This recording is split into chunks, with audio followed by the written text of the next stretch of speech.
I rise today because my home state of California is on fire. Nearly 500,000 acres have burned in the last month by the Dixie Fire alone. That's more than 10 times the size of the District of Columbia. It's larger in size than the city of Los Angeles. Thousands of Californians have been forced to flee their homes with only the clothes on their back and the belongings they can carry in their cars. Entire towns have burnt to the ground. As of Sunday, Dixie is the largest single-source fire in California's history. And California is not alone. The entire western United States is on fire. Colleagues, this morning, the IPCC, the world's foremost body of climate scientists, presented a new report. And I'm hoping you've seen it. 195 countries, including the United States, agreed on every statement that it makes. And the verdict could not be clearer. Climate change is happening, and we must act now. As the report says, in more than 1,000 centuries, the Earth has never seen a decade as hot as we have seen in the last 10 years. Scientists can show that particular disasters are fueled by climate change. The heat wave that is fueling fires, destroying crops, and sending areas across California into drought, that is on us. Devastating floods from Texas to Central Europe, those are on us. We have pushed our planet to this point. And if we continue to stall, the pace of record-breaking catastrophe will only increase. This is planet Earth's 10-alarm fire. And yet, my Republican colleagues pretend that they can't see the smoke blowing across the country, smoke that's visible from space. But the good news is we have a Democratic majority, and we know how to fight this fire. If we race to zero out our carbon emissions, we can slow the pace of climate change. We can even bring down temperatures by the middle of the century. But our path to avert a catastrophic cycle is narrowing by the day. We must act boldly and with urgency to tackle this crisis head on.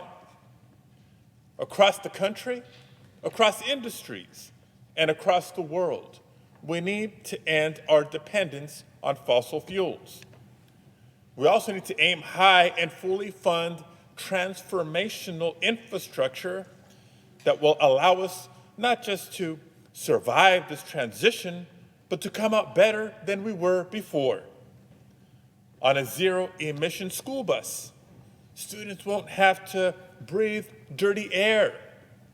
In an economy rebuilt to meet this challenge, millions of Americans will work in high-paying, sustainable jobs. Madam President, sometimes I worry that we've grown numb to the idea of the climate crisis. If we truly understood the meaning of those words, how could we even contemplate business as usual? If my colleagues across the aisle were to listen to scientists, how could a single one of them argue that we need to spend less on climate? As many of you know, my wife and I are raising 3 sons. We're trying to raise 3 gentlemen, Madam President. Today they are age 14, 8, and 6 years old. Trying to get them ready to go back to school. Protecting them and giving them every opportunity to thrive is the cause of my lifetime. But the IPCC report makes clear that we will blow through the 1.5 degrees of global warming by the year 2040. It's right here. No matter what we do today, come 2040, my sons will be ages 33, 27, and 25. And think about what their lives will be like at that stage, just starting their careers, maybe starting their own families. What will their adulthoods look like? If we act now, we have a chance to turn the tide, to begin the planet's recovery as my children reach middle age. If we fail, they will face a world of accelerating disasters, up to 4 degrees of warming, the report says. 4 degrees. Now, as an engineer, I understand how deadly serious it is to upset the delicate balance of our environment. But if 4 degrees does not sound significant to you, just listen to the scientists' warning of what 4 degrees of warming will create. Global conflict over food, water, and safe shelter. Millions of climate refugees and desperate migrants. Madam President, failure is not an option. I refuse to tell my boys that we knew what to do, but could not muster up the political will to act.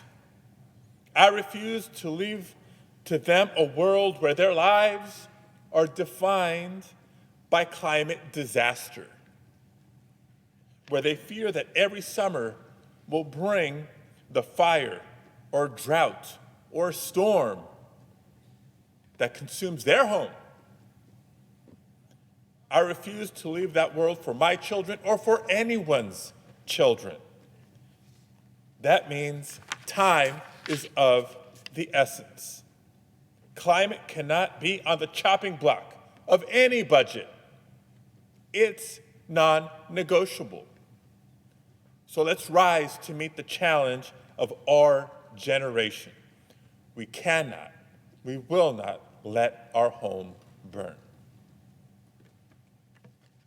Thank you, Madam President.